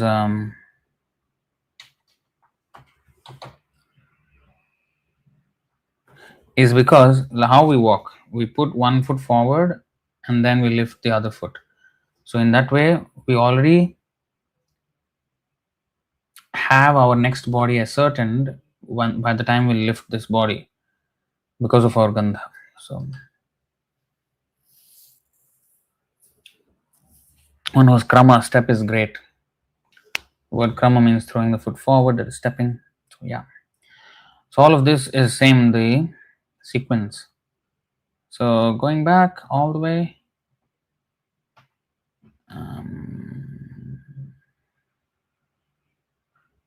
Utkramantam, quitting the body. Sthitam va api. So utkramantam, quitting the body. Sthitam, situated in the body. Va api, either bhunjanam, enjoying. Va, or guna anvitam, under the spell of the modes of material nature. Vimudhaha, foolish persons. Na, never. Anupashyanti, can see. Pashyanti, can see. Jnana chakshushaha, those who have the eyes of knowledge. Jnana chakshu. The foolish cannot understand how a living entity can quit his body, nor can they understand what sort of body he enjoys under the spell of the modes of nature.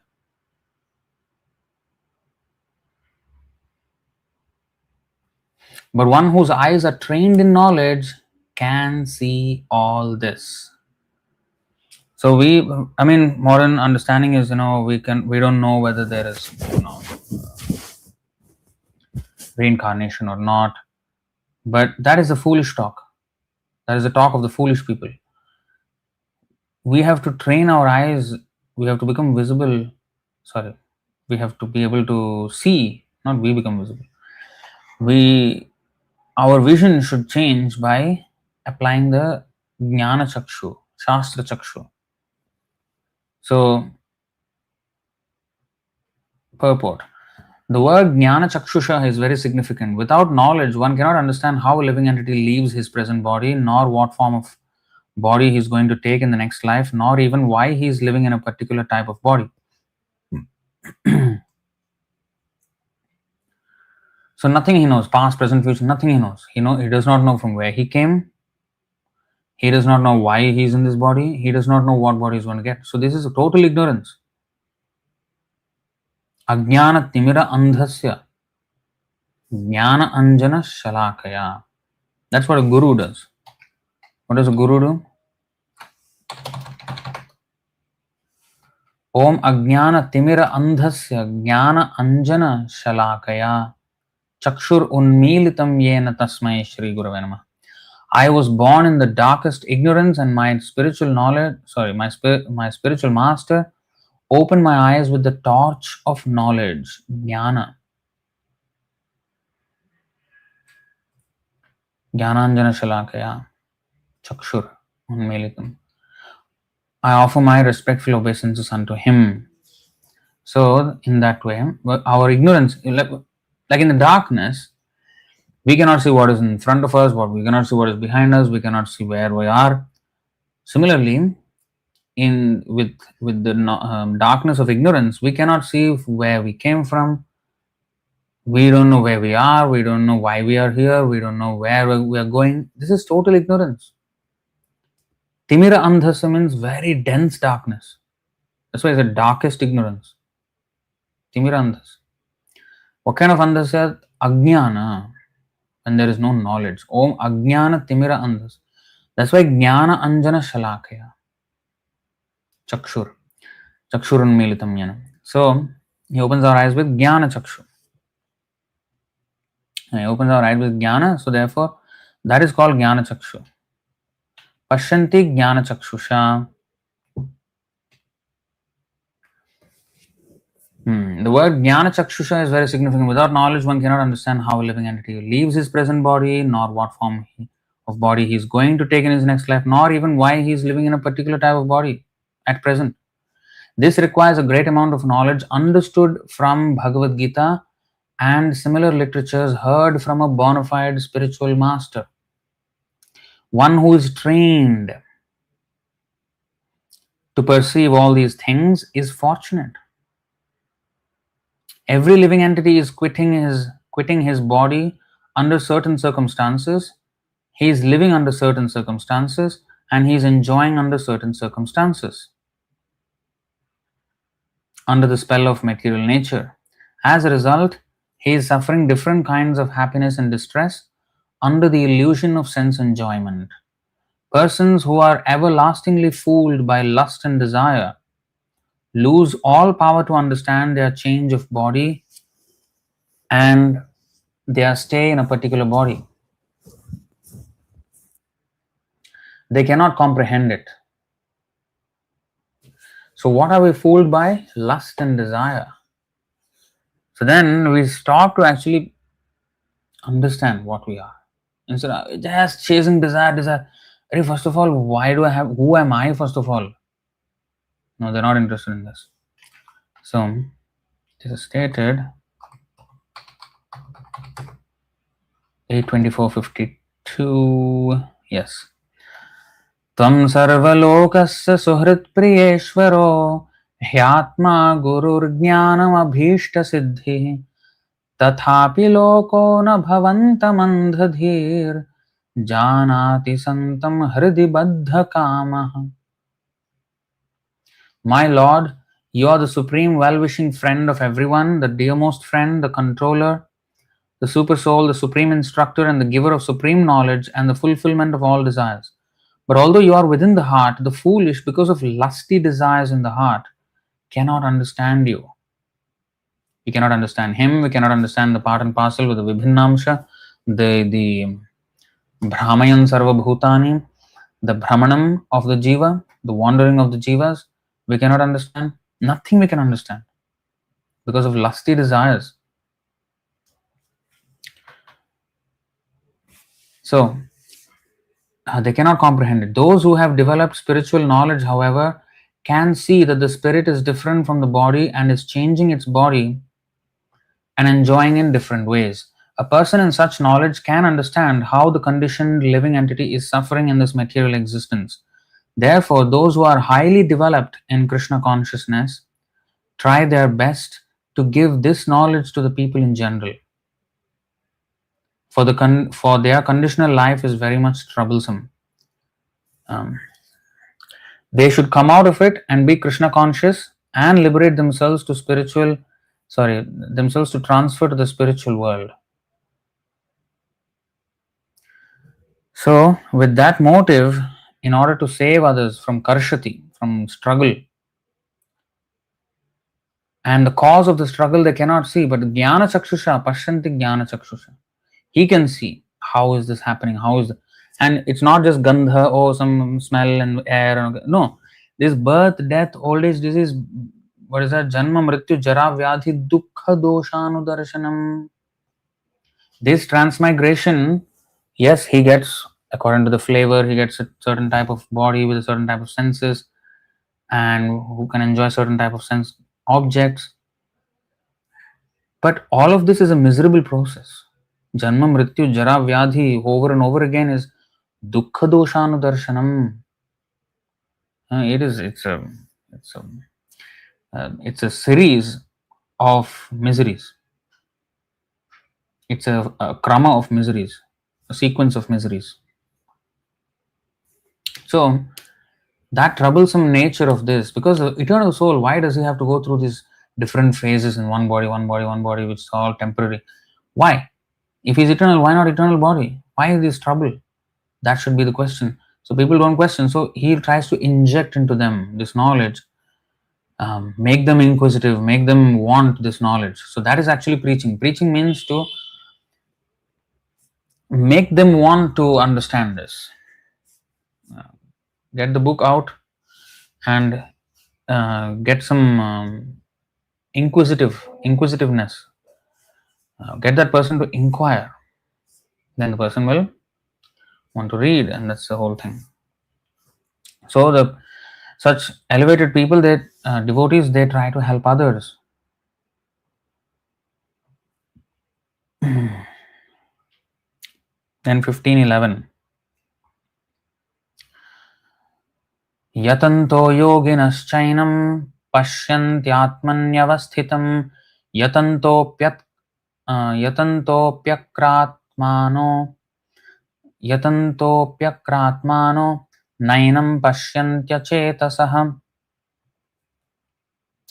The endeavoring transcendentalists who are situated in self-realization can see all this clearly.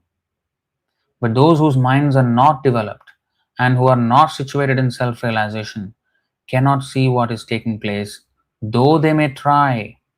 And philosophers, scientists, they're trying to explore this world and the life and to come up with so many theories about life and psychology and all these things, but they may try, but they cannot understand these things.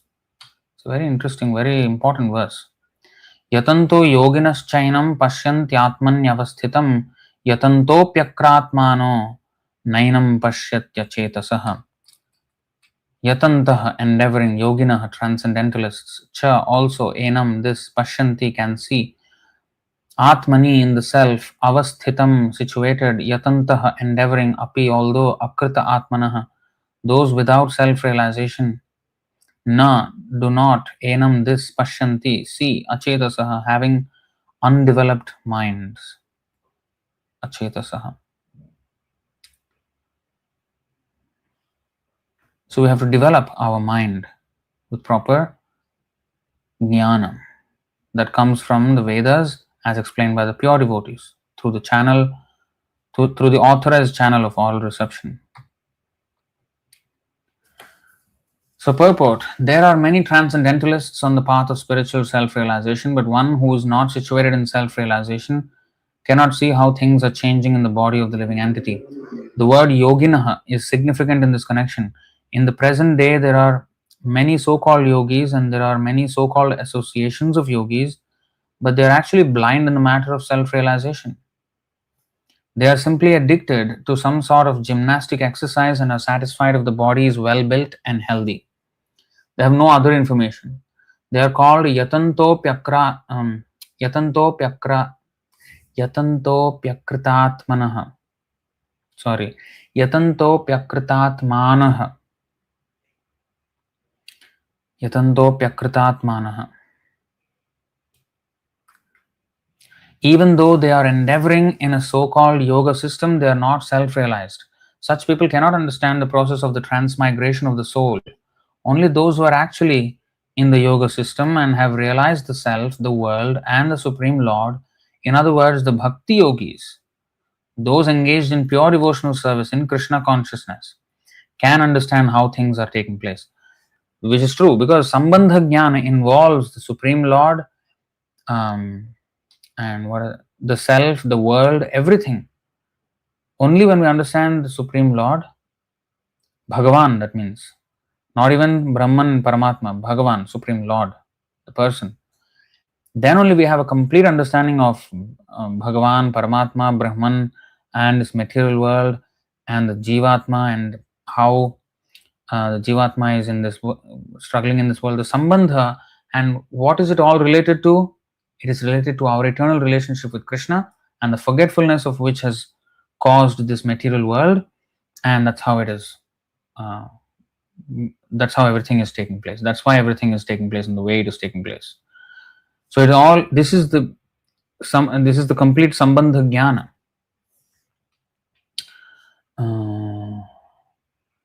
I forget.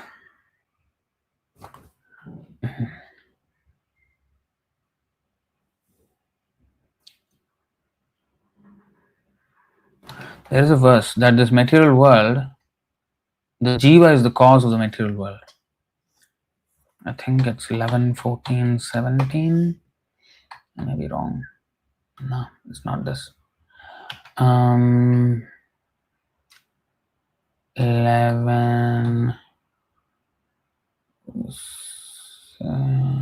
No, it's not 3:21:20. It's not. It's in the 11th chapter, 11th canto.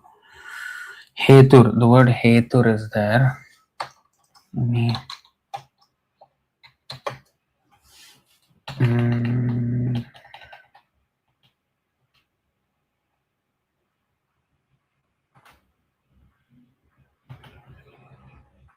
Oh, 12th canto, I think. 12th canto.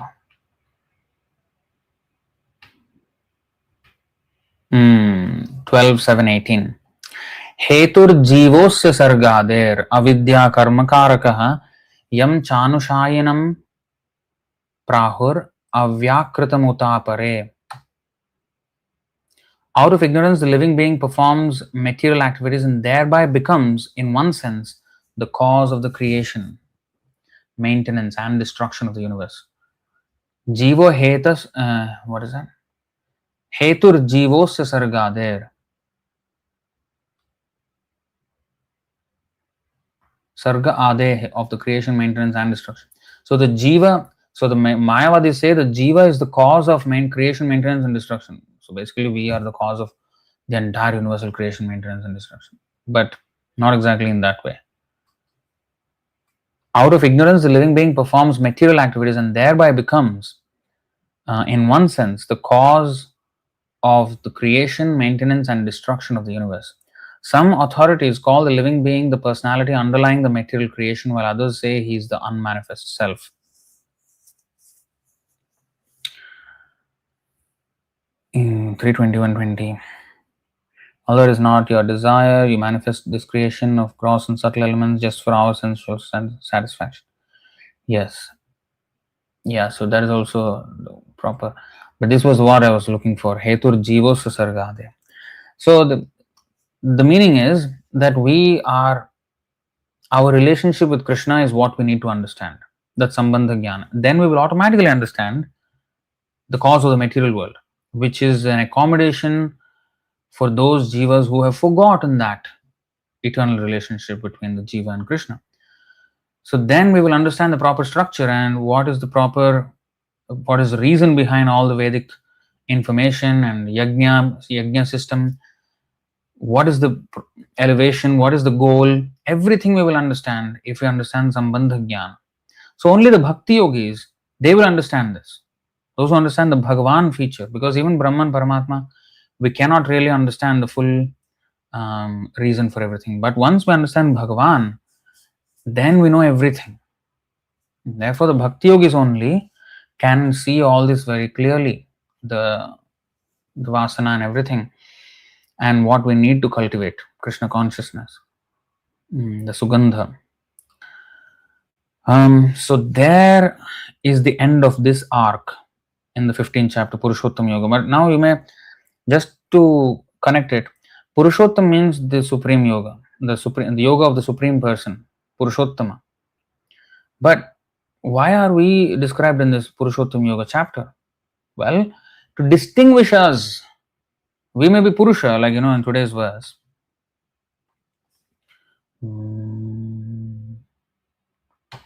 Is it 15:8, I think? Ishvaraha, we are mentioned as Ishvaraha here. Ishvaraha, the Lord of the body. You see? So we may be Ishvaraha, but Parameshvaraha. We may be Purusha, but he is Param Purusha or Puruṣottama. So that is Krishna. So this is our position where we are Karshati, we are struggling in this. Yeah? Because we may conflate. Oh, I am Puruṣottam, I am God, Aham Brahmasmi. But you are not Aham Param Brahmasmi. So please keep quiet and sit down and listen. Don't talk. So that is the thing that we need to understand. So who is Purusha and who is Puruṣottama? So in this place, firstly, in the beginning of the chapter, there is the upside down tree, which is reflection. So then that means there is spiritual world, there is material world. Material world being a reflection of the spiritual world. Reflecting on what? The desire, the false ego. That's where it starts. So now we have to come out from the chitva, dridhena chitva. So we have to cut down that our connection with this illusory tree, reflection, and go to the real tree. And how to do that? Tameva chadyam purusham prapadye 15:4. So we have to surrender to the Supreme Person. And when we surrender to the Supreme Person, what happens? Nirmana moha jitasanga dosha. That 5th verse. So we become done with material lust. Vinivritta kama. What is that? Dvandve sukha dukkha samgnair. Gacchanta modha padamavyayam tat. So that's how we go to the spiritual world, by surrendering to Krishna and developing all these qualities where we are not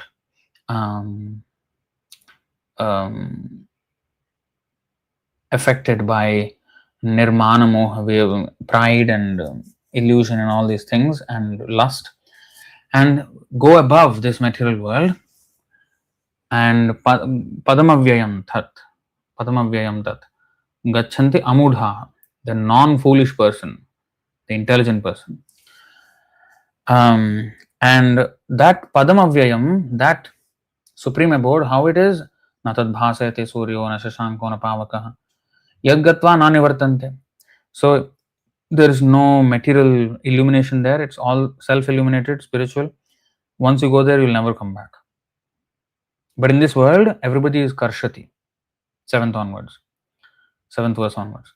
So how does that Karshati happens? This Gandha, Vayur Gandhan principle, which takes us from one body to another, and we'll get different types of senses and sense objects, and grouped about the mind, different flavor that affords us different experiences of the same world. And that we have to now understand all of this with knowledge received from the Puruṣottama through the spiritual master. And now after this, 15:12 onwards, you will see totally different description, different arc starts. We will not go there, but that is the next session. Yad aditya gatam tejo jagad bhasayate khilam yat chandramasi yat chagno tat tejo vidhi mamakam. The splendor of the sun, which dissipates the darkness of this whole world, comes from me. And the splendor of the moon and the splendor of fire are also from me.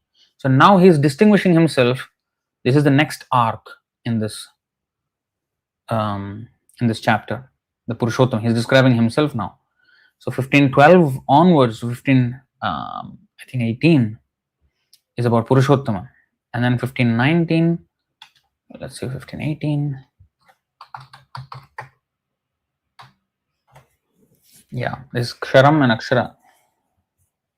So there is Nitya Siddha, there is fallen, there is Nitya Baddha, Nitya Siddha. Nitya Baddha ever fallen, Nitya Siddha is ever liberated souls. But above them both, there is a supreme person, Puruṣottama. Because I am transcendental beyond both the fallible and the infallible, and because I am the greatest, I am celebrated both in the world and in the Vedas as that supreme person.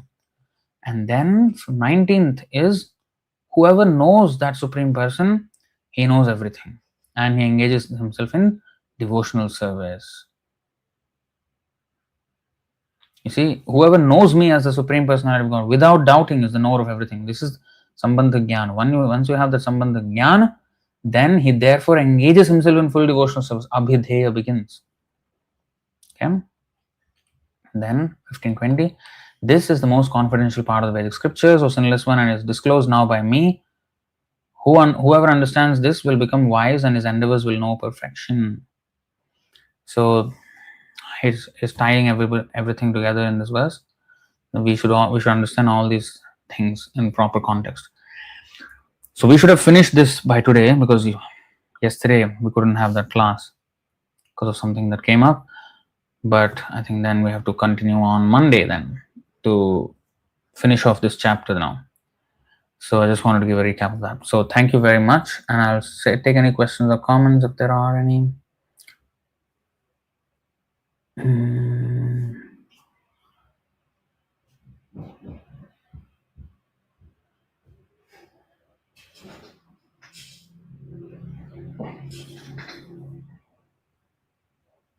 Vasanti yatra purushaः sarve vaikunthamurtayः. 3:15-14.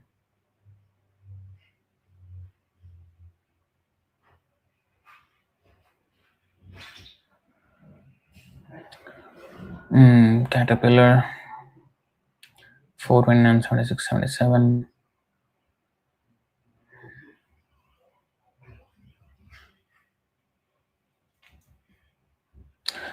Elephants also have very good sense of smell. Yes, they are one of the best, but apparently the polar bear is even more.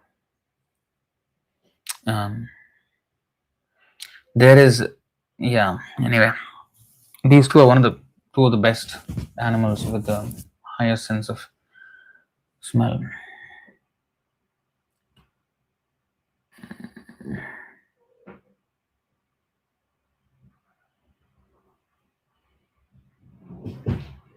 All right, so I think I'll stop it here.